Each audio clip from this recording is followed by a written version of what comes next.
எல்லோரும் சந்தோஷமாக இருக்கிறீங்களா? ஆமென். அல்லேலூயா, அல்லேலூயா. கர்த்தருடைய நாமத்துக்கு மகிமை உண்டாகட்டும். இப்போ ரொம்ப சீரியஸாக இருக்க வேண்டாம், எல்லாம் ரிலாக்ஸ் ஆகிடுங்க. இவ்வளோ நேரம் நம்ம ஆண்டவர்கிட்ட நம்ம பேசிட்டு இருந்தோம், வர்ஷிப் பண்ணோம், ஆராதனை பண்ணோம், அநேக காணிக்கை கொடுத்தோம், அநேக குறிப்புகளை கேட்டோம். இதெல்லாம் நம்ம அவர்கிட்ட பேசினோம். இப்போ என்னன்னா அவர் நம்ம கூட பேசுகிற நேரம். இப்போ நம்ம உற்று கவனிக்கணும், ஆண்டவர் என் கூட என்ன பேச போகிறார். இந்த மாதத்தில் கர்த்தர் ஒரு வாக்குத்தத்தத்தை கொடுத்தார். ஏசாயா 30ஆம் அதிகாரம் 19ஆம் வசனத்தை பரவாயில்ல புள்ள ரெடியாக போட்டார், இங்கே டிவிலே போட்டது. சியோனை சேர்ந்த ஜனங்கள் எருசலேமில் வாசமாக இருப்பார்கள். இனி நீ அழுது கொண்டுராய், உன் கூப்பிடுதலின் சத்தத்துக்கு அவர் உருக்கமாக இறங்கி அதை கேட்ட உடனே உனக்கு மறு உத்தரவு அருளுவார். அல்லேலூயா. கர்த்தருடைய பரிசுத்த நாமத்துக்கு மகிமை உண்டாகட்டும். இன்றைக்கு இந்த இனி என்று அங்கே போடப்பட்டிருக்கு. இனி நீ அழுது கொண்டுராய். இனி என்றாலே ஒரு பெரிய அர்த்தம் அடங்கியிருக்குது. அதில் எத்தனை பேர் அதை நீங்கள் யோசிக்கிறீங்களா எனக்கு தெரியல. இனி என்றால் ஆங்கிலத்தில் நோ மோர்.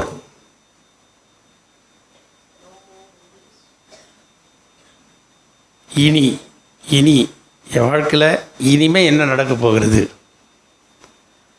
பின்னால் நடந்ததெல்லாம் தவிர்த்து இனி என் வாழ்க்கையில் என்ன நடக்க போகிறது, கர்த்தர் இனிமே என் வாழ்க்கையில் என்ன செய்ய போகிறார். ஒரு 3 விதமான ஆசீர்வாதத்தை நாம் இன்றைக்கி பார்க்க போகிறோம். இனி என்று வேதத்தில் எங்கெல்லாம் சொல்லப்படுறதுன்னா அநேக இடங்களில் அது சொல்லப்படுறது. இதை பூமியில் ஆண்டவர் மனுஷனை உண்டாக்கினதுக்காக நான் என்ன பண்ணுறேன், மனஸ்தாபப்படுகிறேன் என்றார். எனக்கு அது மனஸ்தாபமாக இருக்கிறது, மனுஷனை உண்டாக்குனதுக்காக மனஸ்தாபமாக இருக்கிறது. ஏனென்றால் அவர்கள் எனக்கு விரோதமாக என்ன செய்தாங்க, பாவம் செய்திருக்கிறார்கள். எனக்கு மனஸ்தாபமாக இருக்கிறது என்று அன்றைக்கு ஜலப்பிரளயத்தை அனுப்பி என்ன பண்ணார், அழித்தார். 40 நாள் ஒரு பயங்கரமான மழையை, விடாத மழை, வானத்தின் மதகுகளெல்லாம் திறக்கப்பட்டு கொட்டி கொட்டி மலைகளுக்கு மேலே எவ்வளோ 150 முழம், மலைகளுக்கு மேலே 150 முழம்னா எவ்வளோ, அவ்வளோ ஒரு பயங்கரமான மழையை அனுப்பி மலைகளுக்கு மேலே 15 முழம், அவ்வளோ 150 நாள் அதை வெடிக்கிறதுக்காகுது அது. ஆனால் 15 முழ உயரம் மலைகளுக்கு மேலே அவ்வளோ பெரிய மழையை அனுப்பி எல்லாரையும் என்ன பண்ணிட்டாரு, மனுஷர் மிருக ஜீவன்கள் எல்லாரும் நிற்கிற பண்ணினார். அதில் அந்த சந்ததியில் ஒரே ஒரு மனுஷனை கண்டுபிடிச்சார். அவன் பெயர் நோவா. அவருடைய கண்களில் அவனுக்கு கிருபை கிடைத்தது. அவனுடைய குடும்பத்தார் 8 பேர் என்ன பண்ணாங்க, காப்பாற்றப்பட்டார்கள். இப்போ ஜலம் வடிந்தது. அவங்கள நினைச்சார் ஆண்டவர், அவங்கள பலுகி பெருக செய்தார். அதுக்கப்புறம் அவங்க ஆண்டவருக்கு ஆராதனை பலி செலுத்தும் போது ஆண்டவர் அவங்களோடு கூட ஒரு உடன்படிக்கை பண்ணிட்டார். ஆதியாகமம் 9ஆம் அதிகாரம் 11ஆம் வசனத்தை நீங்கள் வாசித்தீங்களா, இனி மாம்சமானவைகள் எல்லாம் ஜல பிரளயத்தினால் சங்கரிக்கப்படுவதில்லை என்றும் பூமியை அழிக்க இனி ஜலப்பிரளயம் உண்டாவது இல்லை என்றும் உங்களோடு என் உடன்படிக்கையை ஏற்படுத்துகிறேன். அல்லேலூயா. வேறு ஒரு உடன்படிக்கை ஏற்படுத்திட்டார் ஆண்டவர். அவர் பார்த்தார், ஐயோ இந்த மனுஷன் எப்பவுமே அவன் எப்படி தான் இருப்பான், அவன் இப்படி தான் இருப்பான். அதனால் இனி நான் ஒரு தீர்மானத்தை எடுக்கிறேன். இனி மாம்சமானவர்கள் எல்லாம் ஜலப்பிரளயத்தினால் அழிக்கப்படுவதில்லை. பூமியை அழிக்க இனி ஜலப்பிரளயம் உண்டாவது இல்லை என்று உங்களோடே என் உடன்படிக்கை, காவனன்ட், உடன்படிக்கை ஆண்டவர் பண்ணிட்டார். அதுதான் இன்றைக்கி எவ்வளோ உலகத்தில் கொடுமைகள் நடந்து கொண்டிருந்தாலும் ஆண்டவர் அமைதியாக பார்த்துன்னு இருக்கார். ஏன்னா அன்றைக்கி அவர் உடன்படிக்கை பண்ணார். அதுக்கு முன்னாடி அவருடைய கோபம் பற்றி எரிந்தது. ஆனால் என்றைக்கு அவர் உடன்படிக்கை பண்ண, அந்த உடன்படிக்கையில் அவர் இப்போ இன்றைக்கும் உண்மை உள்ளவராகவே இருக்கிறார். ஆமென். அல்லேலூயா, அல்லேலூயா. நோவா காலத்தில் வந்த ஜலப்பிரளயம் இப்போ வந்திருந்தாக்கா இந்த உலகம் முழுவதும் என்ன இருக்கும்? அழிக்கப்பட்டிருக்கும். ஆனால் அதை ஆண்டவர் அன்றைக்கி உடன்படிக்கை பண்ணதுனால, அதனால் பாருங்கள், நான் முக்கியப்படுத்திருக்காரு, இனி மாம்சமானவர்களையோ பூமியையோ ஜலப்பிரளயத்தினால் நான் என்ன பண்ணதில்லை, அழிப்பதில்லை என்று அவர் உடன்படிக்கை பண்ணினார். கர்த்தருடைய பரிசுத்த நாமத்துக்கு மகிமையுண்டாகட்டும். இன்னும் நீங்கள் ஆதியாகமம் 17:5 வாசித்தீங்கன்னா, ஆபிரகாமை தேவன் ஆசீர்வதிக்க வேண்டும், அவருடைய விருப்பம்.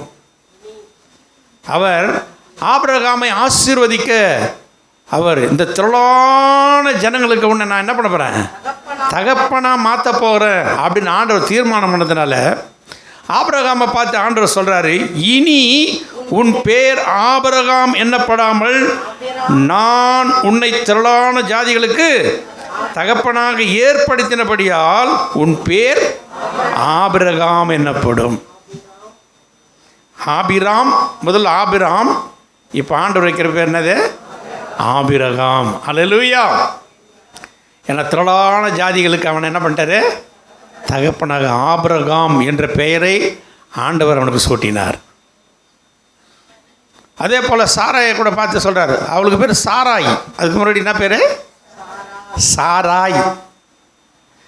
இனி அவள் பேர், அவர் அநேக ஜாதிகளுக்கு தாயாய் ஆக போகிறதுனால அவள் பெயர் இனி சாரா என்னப்படாமல் சாரால் என்னப்படுவாளாக.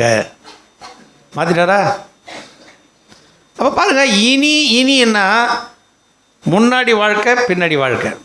இனி வரப்போகிற நாட்களிலே உன் தேவன் உன்னை ஆசீர்வதிக்க போகிறார். நான் சொல்ல போகிற ஒரு அந்த இனி என்ற காரியத்துக்கு ஒரு சில பாதத்தை சொல்லிக்கின்னு வரேன். இன்னும் நீங்கள் ஆதியாகமம் 35:10 வாசித்தீங்கன்னா, இப்பொழுது உன் பேர் யாக்கோபு, இனி உன் பேர் யாக்கோபு என்னப்படாமல் இஸ்ரவேல் என்று உனக்கு பேர் வழங்கும் என்று சொல்லி அவனுக்கு இஸ்ரவேல் என்று பெயரிட்டார். யாருக்கு? யாக்கோபுன்னா எத்தன் ஏமாற்றுக்காரன். நீ நிறைய பேர் யாக்கோபுன்னு பேர் வச்சுக்கிறாங்க, வைக்காதீங்க. ஆண்டவரை நீங்கள் யாக்கோபுன்னு வேணான்னு சொல்லிட்டு என்ன பண்ணிட்டாரு, இஸ்ரவேல்னு மாற்றி விட்டார். யாக்கோபு என்றால் எத்தன் ஏமாற்றுக்காரன். அவன் யாக்கோபு தகப்பனை ஏமாத்தினான், சொந்த சகோதரனை ஏமாத்தினான், மாமனாரை ஏமாத்தினான், ஆண்டவரே ஏமாத்தினான். அவ்வளோ ஒரு ஏமாற்றுக்காரன். எப்படியாவது ஏமாற்றி சொத்து சேர்த்துடலான்னு அவன் ஐடியா பண்ணான். ஆனால் அவனுக்கு பயங்கரமான ஒரு சூழ்நிலை வரும்போது ஆண்டவர்கிட்ட போராடி என்ன பண்ணுறான், செபிக்கிறான். ஆண்டவர் அவனை உணர்த்ததுக்காக உன் பேர் என்னப்பான்னு கேட்குறாரு. அப்போ அவன் சொல்கிறான், என் ஆண்டவரே என் பேர் யாக்கோபு. அல்லேலூயா. யாக்கோபுன்னு சொன்ன உடனே அவன் புரிஞ்சுக்கிறான், நான் ஒரு ஏமாத்துக்காரன், நான் ஒரு துரோகி. இனி உன் பேர் என்ன இல்லை, யாக்கோபு என்னப்படாமல் இஸ்ரவேல் என்னப்படுவதாக. அருமையான தேவனுடைய பிள்ளைகளை, ஒன்று நம்முடைய வாழ்க்கையில் கூட முந்தின வாழ்க்கை பிந்தின வாழ்க்கை. இன்றைக்கு கர்த்தர் உன்னை என்னையும் ஆண்டவர் வேற ஒரு விதமாக தேவன் மாற்ற விரும்புகிறார். ஆமென். அல்லேலூயா. அதனால தான் இன்னும் நீங்கள் வேதத்தில் அநேக இடத்துல நாம் இதை வாசிக்கலாம். ரோமரில் 14:13 வாசிக்கலாம். இனிமேல் ஒருவர் குற்றவாளி என்று தீர்க்காதிருப்போமாக. 1 கொரிந்தியர் 7:29 இனி வரும் காலம் குறுகினதானபடியால். கலாத்தியர் 4:7 ஆகையால் இனி நீ அடிமையாயிராமல் புத்திரனாக இருக்கிறார். இதெல்லாம் நீங்கள் போய் அப்புறம் போய் வாசித்தீங்க. எசேக்கியேல் 12:25-28, ரோமர் 14:13, 1 கொரிந்தியர் 7:29, கலாத்தியர் 4:7, எபேசியர் 2:19 இதெல்லாம் வாசித்தீங்கன்னா இனி காலம் செல்லாது. வெளிப்படுத்தின விசேஷத்தில் 10:6 இனி காலம் செல்லாது, தேவ ரகசியம் நிறைவேறும். வெளிப்படுத்தின 22:3 இனி ஒரு சாபமும் இராது அப்படி சொல்லப்படுறது. இப்படிலாம் இனி வருகிற நாட்கள் உன் வாழ்க்கையில், என் வாழ்க்கையில் கர்த்தர் ஒரு ஆசீர்வாதத்தை தரப்போகிற நாள். அதை தான் இன்றைக்கி நான் முக்கியப்படுத்த விரும்புகிறேன். கர்த்தருடைய பரிசுத்த நாமத்துக்கு மகிமை உண்டாகட்டும். எபிரேயரில் நீங்கள் 11:26 வாசித்தீங்கலாம். அவன் மோசேயை குறித்து வேதம் சொல்லுகிறது, இனி வரும் பலன் மேல் நோக்கமாயிருந்து எகிப்தில் உள்ள பொக்கிஷங்களிலும் கிறிஸ்துவின் நிமித்தம் வரும் நிந்தையை அதிக பாக்கியம் என்று எண்ணினான். நாம் ஒவ்வொருவரும் அப்படி தான் நினைக்கிறோம். இனி வருகிற காலம் குறுகினதாக இருக்கிறது, இனி காலம் செல்லாது. ஆகவே இந்த பூமியில் இருக்கிற இந்த செல்வங்களை காட்டிலும் அவன் மோசே அப்படி தான் நினச்சான். எகிப்தில் உள்ள பொக்கிஷங்களை காட்டிலும் ஒரு பெரிய அரண்மனைக்கு அதிபதி, எகிப்தில் உள்ள அரண்மனையில் அதிபதியாக இருக்கிறான். அவன் தான் அடுத்த வாரிசு. அவ்வளோ பெரிய பொக்கிஷங்கள்லாம் இருந்தாலும் அவன் சொல்கிறான், எகிப்தில் உள்ள பொக்கிஷங்களிலும் கிறிஸ்துவின் நிமித்தம் வரும் நிந்தையை அதிக பாக்கியம் என்று எண்ணினான். அதனால்தான் மோசே எனக்கு ஒரு 20 லட்சம் பேர் அவன் வழி நடத்துகிற ஒரு இரட்சகனாய் மாறி போனான். கர்த்தருடைய பரிசுத்த நாமத்துக்கு மகிமை உண்டாகட்டும். பாருங்க, இனி என்கிற வார்த்தைக்கு இன்னும் நிறைய சொல்லினா போகலாம். இப்போ நம்ம ஆசீர்வாதத்தை எப்படி நாம் சுதந்திரத்துக் கொள்ள போகிறோம். இனிமேல் நான் 3 வசனத்தை உங்களுக்கு நான் சொல்ல போகிறேன். முதல் வசனம் நம்ம ஏசாயா 30:19 வாசிக்கிறோம். இனி நீ அழுது கொண்டிராய். அல்லேலூயா, அல்லேலூயா. கர்த்தருடைய பரிசுத்த நாமத்துக்கு மகிமை உண்டாகட்டும். இனி ஒருவேளை கடந்த ஒவ்வொரு நாளும் நம்முடைய வாழ்க்கையில் நம் அநேக காரியங்களை கொடுத்து கலங்கி தவித்து புலம்பி, வேதம் அப்படி தான் சொல்லுது. யோவான் 16:20 சொல்கிறார் ஆண்டவர், மெய்யாகவே நான் உங்களுக்கு சொல்லுகிறேன். என்ன சொல்கிறார்? நீங்கள் அழுது புலம்புவீர்கள், உலகமோ சந்தோஷப்படும். நீங்கள் துக்கப்படுவீர்கள், ஆனால் உங்கள் துக்கம் சந்தோஷமாய் மாறும். ஆமென். இன்னைக்கு அநேக கிறிஸ்தவர்கள் நான் ஆண்டவரை தானே ஆராதித்து கொண்டிருக்கிறேன், ஆண்டவர் தானே நான் ஒவ்வொரு நாளும் அவருக்கு பயபக்தியாக இருந்து கொண்டிருக்கிறேன், ஏன் என் வாழ்க்கையில் இவ்வளோ பிரச்சனைகள், ஏன் என் வாழ்க்கையில் இவ்வளோ போராட்டங்கள், ஏன் என் வாழ்க்கையில் கண்ணீர்? அல்லேலூயா. அருமையான தேவனுடைய பிள்ளையே, அதை ஆண்டவர் அனுமதிக்கிறார். ஒரு யோசேப்பை எடுத்துக்கிங்களா, அவனை ரொம்ப அவங்க அப்பா என்ன பண்ணுறாரு, அவனை ரொம்ப ரொம்ப ரொம்ப அருமையாக வளர்க்குறார். பல வருடமான அங்கிகளை கொடுத்து ரொம்ப நேசித்து, ஏன்னா நான் நேசித்த என் மனைவிக்கு பிறந்த முதல் பையன் ராகேலுக்காக தான் அவன் என்ன பண்ணுவான், ஆடு மேய்ச்சான். 7 வருஷம் ஆடு மேய்ச்சான். ஆனால் அவங்க மாமனார் ஏமாத்தி என்ன பண்ணிட்டான், ராகேலை விட்டுட்டு லேயால கொடுத்துட்டான்.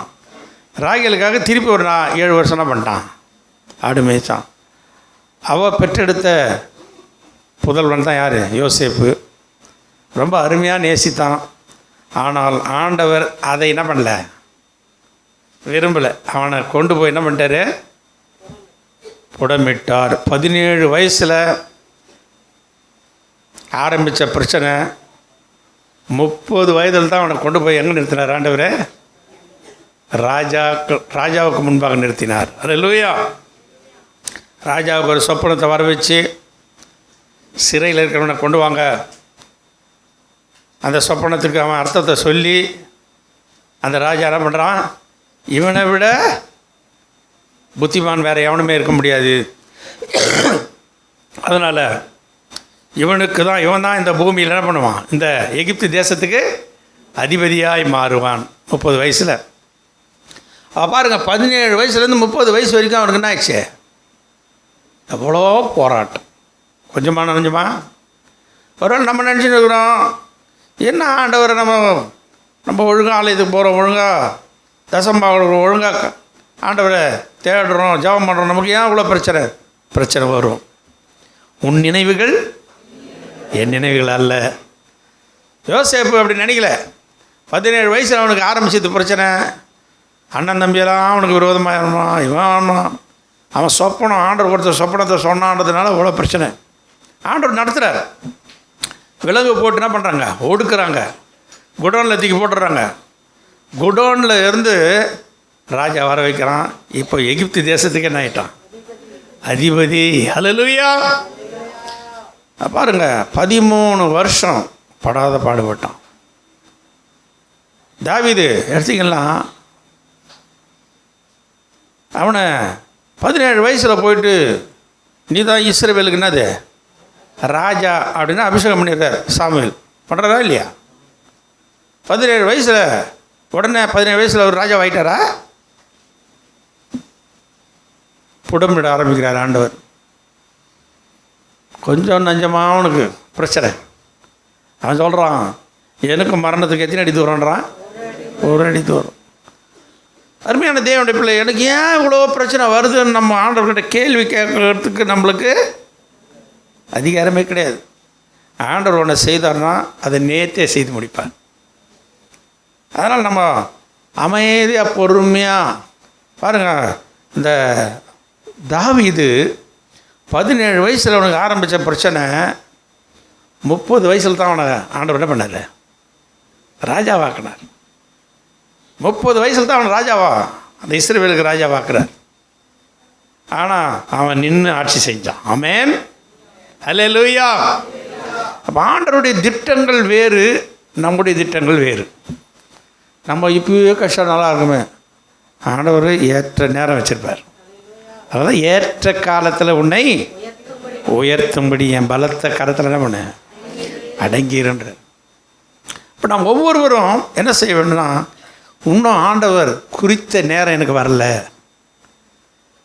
அது வரைக்கும் நான் கொஞ்சம் உபத்திரப்பட வேண்டிய ஒரு சூழ்நிலை இருக்கும். அதை நாம் ஒவ்வொருவரும் புரிந்து கொண்டு செயல்பட வேண்டும். உடனே ஆண்டவரே எனக்கு இது இல்லையா அது இல்லையான்னு உடனே நம்ம பின்வாங்கி ஓட்டக்கூடாது. ஒவ்வொரு நாளும் அமைதியாக என் தேவன் நிச்சயமாக எதை செய்தாலும் அவர் நன்மையாய் செய்து முடிப்பார். ஆமென். கர்த்தருடைய பரிசுத்த நாமத்துக்கு மேலே நம்ம ஆண்டவர் தீமையை நன்மையாய் முடிய பண்ணுறதுக்காக எல்லா ஏற்பாடும் நடந்துச்சு. அவங்க தேவதைக்கு ராஜாவை புருஷன் போயிட்டு ராஜாவை புருஷன் பலியிடுறதுக்கு எல்லா ஏற்பாடும் நடத்தி எல்லாம் பண்ணின்னு இருக்கிறாங்க. பலி இட போகிறாங்க. பலி இடுறதுக்கு எல்லாம் ரெடி பண்ணும்போது திடீர்னு ஒரு ஆள் அவங்க தலைவன் ஒருத்தன் ஓடியாங்க. ஏய் நிறுத்து நிறுத்து நிறுத்து நிறுத்து, என்னாச்சு? நம்ம தேவதைக்கு ஊனமானவன் என்ன பண்ணக்கூடாது, பலியிடக்கூடாது. அவன் கையை பார்த்தீங்களா, ஒரு விரல் இல்லை அவனுக்கு, அவனை அடிச்சு துவச்சிருங்க அப்படின்னு சொல்லிட்டான். உடனே ராஜா பண்ணிட்டார், ரிலீஸ் ஆகி வீடு கட்டார். அவர் அரண்மனைக்கு போயிட்டார். உடனே அப்புறம் ராஜா யோசித்து பார்க்குறார், நம்ம மந்திரி எப்போ பாரு நம்மளை என்ன பண்ணார், எல்லாம் நன்மைக்குன்னு சொல்லியிருந்தார். அவரை நம்ம அடிச்சு என்ன பண்ணிட்டோம், அவர் சொன்னது கரெக்டாக போச்சு. இது மட்டும் நடக்கலைன்னா நம்ம கதை என்ன ஆகிருக்கோம், இன்னைக்கு காலி ஆகிட்டு இருப்போம்னு நினச்சி போய் மந்திரி நீ சொன்னதுக்கு உண்மையான வார்த்தை, எனக்கு நடக்கிற எல்லாமே நன்மைக்குன்னு சொன்ன பற்றியா, இன்றைக்கி உன்னால் தான் நான் தப்பிச்சு என்ன பண்ணியிருக்கிறேன் வந்துட்டேன் அப்படின்னு சொன்னாராம். அப்போ அந்த மந்திரி திருப்பி சொன்னாராம், அதுவும் எல்லாமே நன்மைக்கு தான், ஏன்னா இவர் அடிச்சு போட்டதும் நன்மைக்கு தான் சொன்னாராம். ஏன்னா ஏன் அப்படி சொல்கிற அப்படின்னு கேட்டாராம். ஐயா ராஜாவே, நான் தான் உன் கூட வந்திருப்பேன், நான் உன் கூட வரும்போது என்ன பண்ணுவான், உன்னை விட்டுட்டு என்ன பண்ணிடுவான், அவன் பலி செலுத்தியிருப்பான். இப்போ நான் உன் கூட வராதனால நான் தப்பிச்சிட்டேன். அல்லேலூயா, அல்லேலூயா, கர்த்தருடைய நாமத்துக்கு மகிமை உண்டாகும். அருமையான தேவனுடைய பிள்ளை, நம்முடைய வாழ்க்கையில் எது நடந்தாலும் அது எல்லாமே எதிர் நன்மைக்கு. என் தேவன் அதை நன்மையாய் முடிய பண்ணுவார். கர்த்தருடைய பரிசுத்த நாமத்துக்கு மகிமை உண்டாகணும். நல்லா கவனிக்கணும். ஆண்டவர் இன்றைக்கு உன்னை என்னை பார்த்து சொல்கிறார், இனி நீ அழுது கொண்டிராய். வாழ்க்கையில் அநேக அழுகையின் குரல் வந்தது, போராட்டங்கள் வந்தது, பாடுகள் வந்தது, உபத்திரவங்கள் வந்தது. அது ஒரு பீரியட் வரைக்கும் தான் இருக்கும். யோசேப்புக்கும் தாவீதுக்கும் எத்தனை வருஷம் சொன்னேன்? 13 வருஷம். 13 வருஷம் நீ கஷ்டப்பட்டு தான் ஆகணும். ஆனால் 13 வருஷத்தில் ஆண்டவர் குறித்த அந்த நாளுக்கு அப்புறம் உனக்கு அதுக்கு மேலே இப்போ தாண்டாது. ஒரு நாள் கூட கர்த்தர் குறித்தாருன்னா அந்த நாளில் கரெக்டாக விடுதலை. அன்றைக்கி ஆபிரகாமை பார்த்து சொன்னார், உன் சந்ததி 430 வருஷம் எங்கே இருக்கும்? எகிப்து தேசத்தில் அடிமையாக இருக்குண்டான்னார். அந்த 430 வருஷம் முடிந்த அன்றைய தினமே, அல்லேலூயா, அங்கேருந்து அவங்களை ரிலீஸ் பண்ணாரா இல்லையா? அல்லேலூயா. பாருங்க, நம்ம ஆண்டவர், நம்முடைய நினைவுகள் வேறு, அவருடைய நினைவுகள் வேறு. அதனால் ஆண்டவரை நீர் எதை செய்தாலும் என் வாழ்க்கையில் எதை செய்ய, அது நன்மைக்காக தான் செய்வீர் ஆண்டவரே. ஒவ்வொரு நாளும் நம்மளை ஆண்டவர் கையில் ஒப்பு கொடுக்கணும். அதனால தான் இங்கே வேதம் திட்டவட்டமாக சொல்லுகிறது, நீங்கள் அழுது புலம்புவீர்கள், உலகமோ சந்தோஷப்படும். அதை ஆங்கிலத்தில் ரொம்ப அருமையாக சொல்லுது. The Lord will answer and say to his people, behold, I will send you grain and new wine. அதில் அது யோவேல், இந்த யோவான் 16 இதில், most assuredly I say to you that will weep and lament, but the world will rejoice and you will be sorrowful, but your sorrow will be turned into joy. Hallelujah. But your sorrow will be turned into joy. உங்கள் துக்கம் சந்தோஷமாய் மாறும். அருமையான தேவனுடைய பிள்ளையில, ஒருவேளை துக்க நாட்கள் வரும்போது நாம் அதை மேற்கொள்ள தைரியமாக இருக்கணும். எப்படி மேற்கொள்வது? கர்த்தர் நிச்சயமாக என்னை என்ன பண்ணுவார்? விடுவிப்பார். என் தேவன் நிச்சயமாக இதிலிருந்து ஒரு போக்கை உண்டாக்குவார். வேதம் திட்டவட்டமாக சொல்லுகிறது. திராணிக்கு மேலே அவர் என்ன பண்ணுறல, நம்ம சோதிக்கிறதே இல்லை. நம்ம திராணி எவ்வளோன்னு அவருக்கு தெரியும். சோதனையோடு கூட என்ன பண்ணுவாராம்? ஒரு போக்கை உண்டாக்கிடுவார். அதை நம்ம விசுவாசிக்கிறோம். என் தேவன் என் சோதனையோடு கூட ஒரு போக்கை எனக்கு என்ன பண்ணுவார்? உண்டாக்குவார். அல்லேலூயா. அதனால் என்னுடைய துக்கம் சந்தோஷமாய் மாறிடும். Turned into Joy. சந்தோஷமாக மாறிடும். என் வாழ்க்கையில் சந்தோஷம் வரும். ஆண்டவர் மேலே விசுவாசத்தோடு கூட இருந்தால், ஆபிரகாமை பார்த்து ஆண்டவர் சொன்னார், 75 வயசில் கூப்பிட்டார், ஆபிரகாமே, உன் சந்ததி என்ன பண்ணுவேன்? வானத்து நட்சத்திரம் போல பெரும். 75 வயசில் சொன்னது எத்தனை வயசில் நிறைவேற்றினார்? 100 வயசில் நிறைவேற்றினார். அப்போ எத்தனை வருஷம் அவன் காத்திருந்தான்? 25 வருஷம் காத்திருந்தான். நாமும் கூட ஒவ்வொரு நாளும் என் தேவன் நிச்சயமாய் என் தேவைகளை சந்திப்பார். என் தேவன் நிச்சயமாக எனக்கு கொடுத்த வாக்கு தத்தத்தில் அவர் உண்மையுள்ளவராக இருப்பார். அதனால தான் வேதம் திட்டவட்டமாக சொல்ல, இனி நீ அழுது கொண்டிராய். அல்லேலூயா. You shall weep no more. கர்த்தருடைய பரிசுத்த நாமத்துக்கு மகிமை உண்டாகட்டும். நான் ஒரு நாளும் அழ வேண்டிய அவசியம் வராது. இந்த அநேக காரியங்களை சொல்லிக்கிறேன், போனாங்கன்னா நேரம் அது நான் உங்களை முடிக்கிறேன். ரெண்டாவதாக யோவேல் 2:19 நீங்கள் வாசித்தீங்கன்னா அங்கே ஒரு வசனம் சொல்லுகிறது. யோவேல் 2:19, கர்த்தர் மறுமொழி கொடுத்து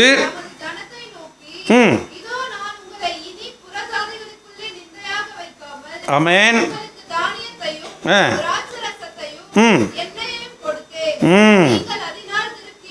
அல்லேலூயா. உங்களை இனி புறஜாதிகளுக்குள்ளே நிந்தையாக வைக்காமல். முதல் பாயிண்ட் நம்ம வாசித்தோம், இனி நீ அழுது கொண்டிராய். உன் வாழ்க்கையில் நிச்சயமாய் ஒரு முடிவு உண்டு. உன் நம்பிக்கை வீண் போகாது. இங்கே ஆண்டவர் சொல்றாரு, உங்களை இனி புறஜாதிகளுக்குள்ளே நிந்தையாக வைக்காமல். கர்த்தருடைய பரிசுத்த நாமத்துக்கு மகிமை. I will no longer make you a reproach among the nations. இந்த தேசத்தில்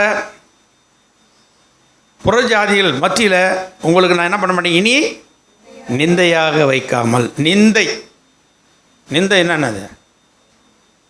அல்லேலூயா. நம்ம முன்னாடி போயிருந்தப்போ பின்னால் ஒரு மாதிரி ஏளனமாக காட்டும் முகத்தை, அதுதான் நிந்தை. பாருங்கள், அண்ணாளை குறித்து வேதம் திட்டவட்டமாக சொல்லுகிறது. 1 சாமுவேல் 1:7-8 வாசித்தீங்கன்னா, அன்னைக்கு எல்கானா என்கிறதான அந்த மனுஷனுக்கு 2 மனைவிகள் இருந்தாங்க. ஒருத்தி பேர் என்ன பேர்? பெனின்னாள். இன்னொருத்தி பேர் அன்னாள். பெனின்னாளுக்கு பிள்ளைகள் இருந்தார்கள், அன்னாளுக்கோ அவளுக்கு பிள்ளை இல்லை.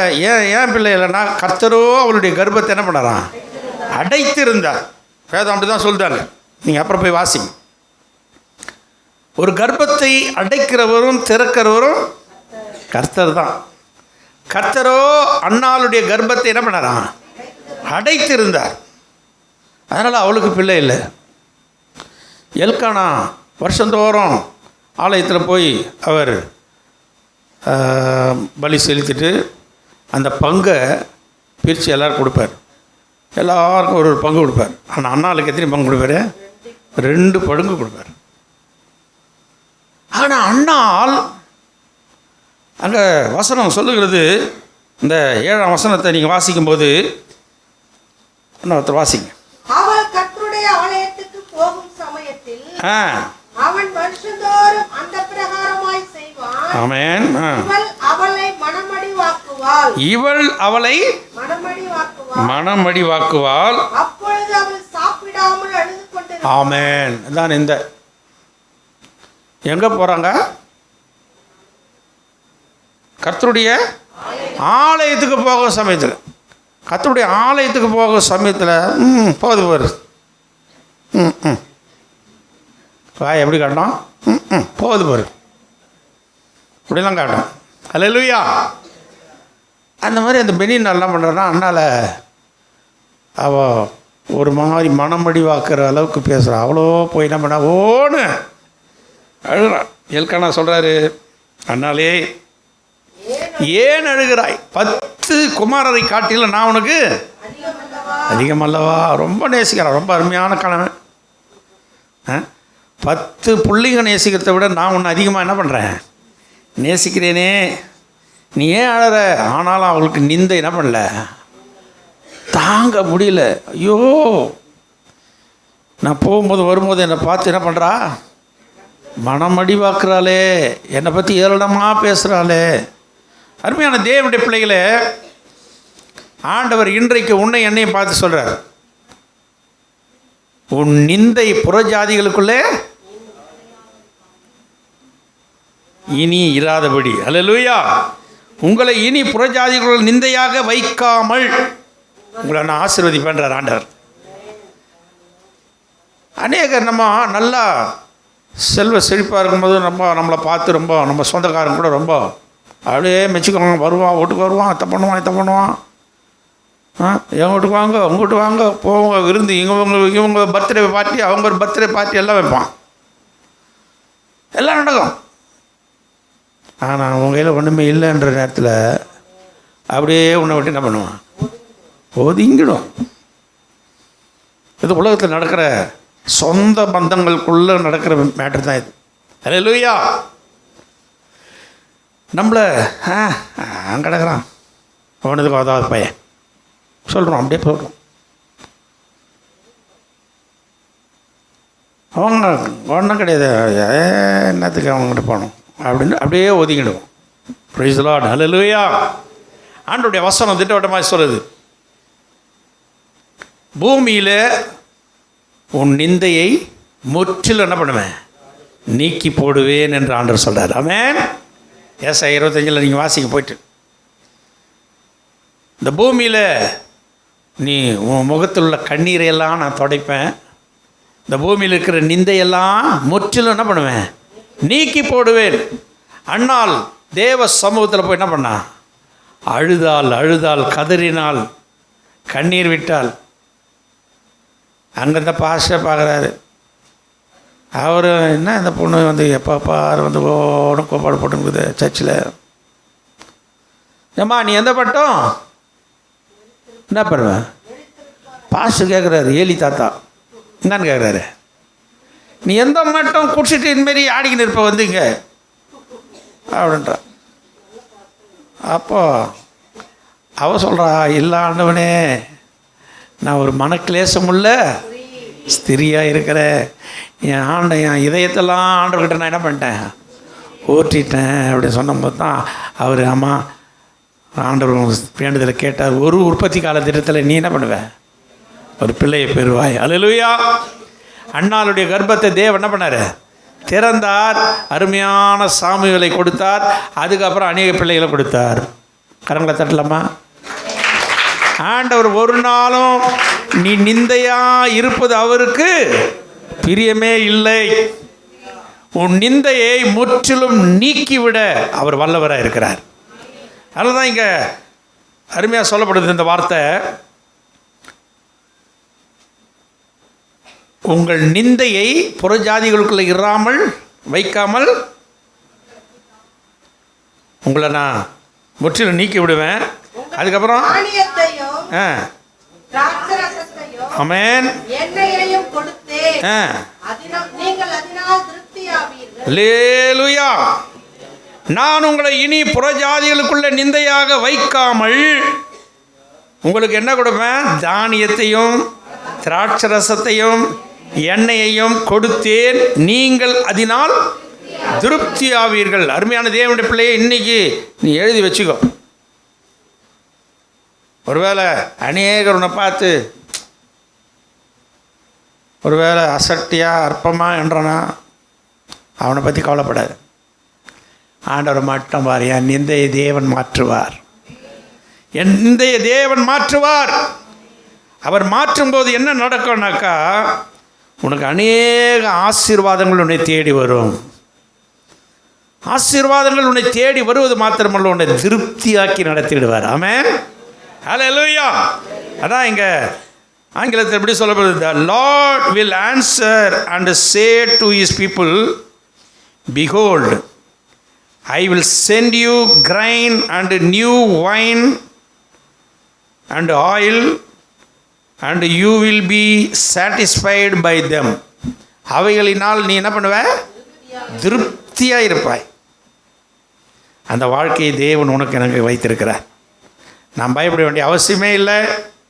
ஐயோ நான் எவ்வளோ காலம் இந்த நிந்தையை அனுபவிக்கிறேன், நிந்தையை கொஞ்ச நாள் அனுமதிப்பார் ஆண்டவர். அது வரைக்கும் அமைதியாக இருங்க. எந்த நேரமும் அந்த நேரத்தில் கர்த்தர் உன்னை உயர்த்தி வைப்பார். அல்லேலூயா. உன்னை தேடி அநேக காரியங்கள் வரும், தானியம் வரும், திராட்சரசம் வரும், எண்ணெய் வரும். அவைகளினால் நீ எப்படி இருப்ப, ஃபுல் சாட்டிஸ்ஃபைடு. அல்லேலூயா. கர்த்தர் நம்மை உயர்த்தி வைப்பார். மூன்றாவதாக ஒரு வார்த்தையை நான் சொல்கிறேன். செப்பனியா 3ஆம் அதிகாரம் 15ஆம் வசனம் அங்கே சொல்லப்பட்டிருக்குது. எல்லாருக்கும் நல்லா தெரிஞ்ச வசனம் தான் அது. கர்த்தர் உன் ஆக்கினைகளை அகற்றி உன் சத்துருக்களை விலக்கினார். ஆமென். இனி தீங்கை, ஹல்லேலூயா, இனி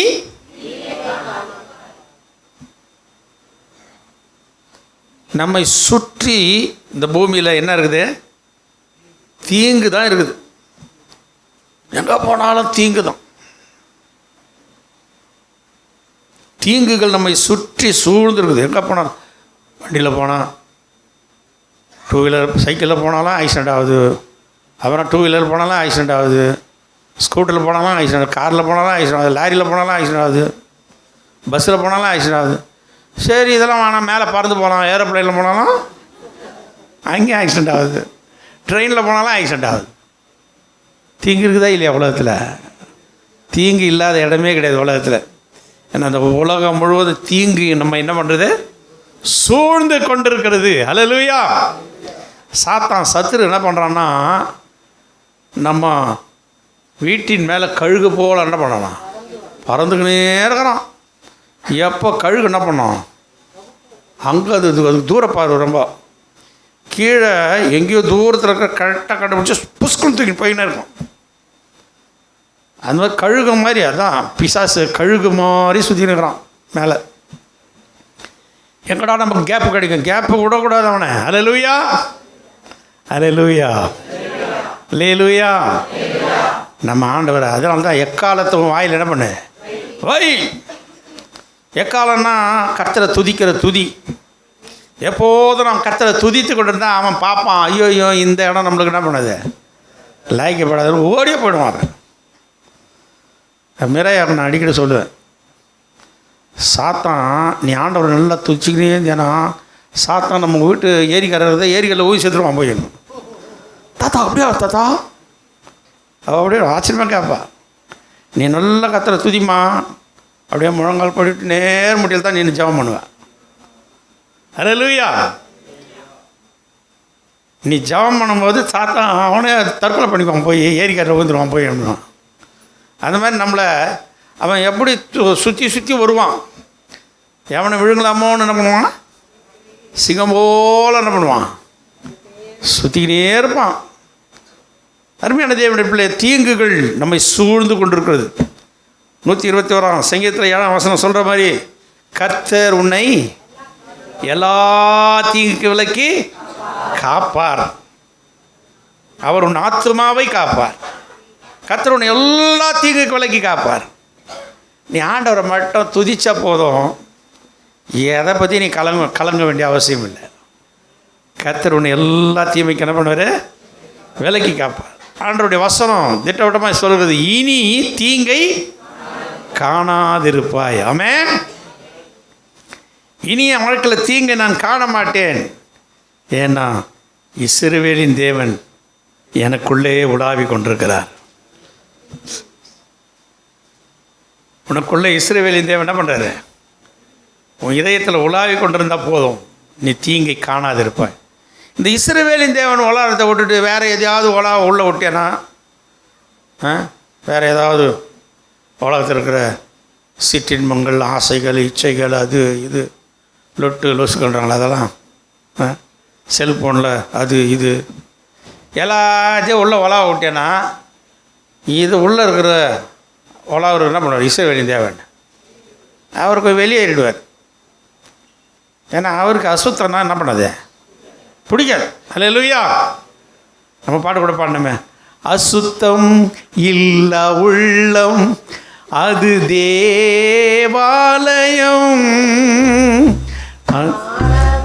இல்ல உள்ளம் அது தேவாலயம், அசுத்தம் இல்ல உள்ளம் அது தேவாலயம், ஆணவம் இல்ல உள்ளம் அது தேவாலயம், தேவன் தங்கும் உள்ளம் அது தேவாலயம், அது தேவாலயம். அல்லேலூயா. அசுத்தம் ஆணவம் இதெல்லாம் உள்ளே வச்சுருந்தா இந்த ஜென்டில்மேன் என்ன பண்ணுவார்? அவர் ரொம்ப ரொம்ப ஜென்டில். அல்லேலூயா. அவர் ஜென்டிலாக உன்னை விட்டு என்ன பண்ணுவார்? வெளியே விடுவார். இந்த அசுத்தமாக ஆணவம் உள்ளே பூந்துச்சுன்னா உன்னை அலகழிக்கும் போட்டுடும். அல்லேலூயா. அதனால் நம்ம இதயத்தை ரொம்ப ரொம்ப ஜாக்கிரதையாக பார்த்துக்கணும். நம்முடைய இதயத்தில் வீணான காரியங்கள் உள்ள பெருமை, இச்சைகள், அசுத்தமான காரியங்கள் எதுவும் உள்ள என்ன பண்ண முடியாது, நுழையாதபடி நம்ம என்ன பண்ணோம், நம்மளை காத்து கொள்ள வேண்டும். அப்படி அந்த இஸ்ரவேலின் தேவன் உனக்குள்ளே உலாவி கொண்டே இருந்தார்னா நீ போகிற இடத்துலலாம் உன்னை தேவன் என்ன பண்ணுவார்? தீங்கை காணாதபடி என்ன பண்ணுவார்? உன்னை பாதுகாப்பார். அதனால தான் வேதம் திருவிழமாச்சு, இனி தீங்கை காணாதிருப்பேன். 3 பாயிண்ட் சொல்லி கொடுத்தேன். இனி அழுது கொண்டிராய், இனி புறஜாதிகளுக்குள்ள நிந்தையாக வைக்காம அநேக ஆசீர்வாதம் உங்களுக்கு தருவார். 3வது, இனி தீங்கை காணாதிருப்பாய். எல்லாரும் எழுந்து நிற்கலாம். அல்லேலூயா.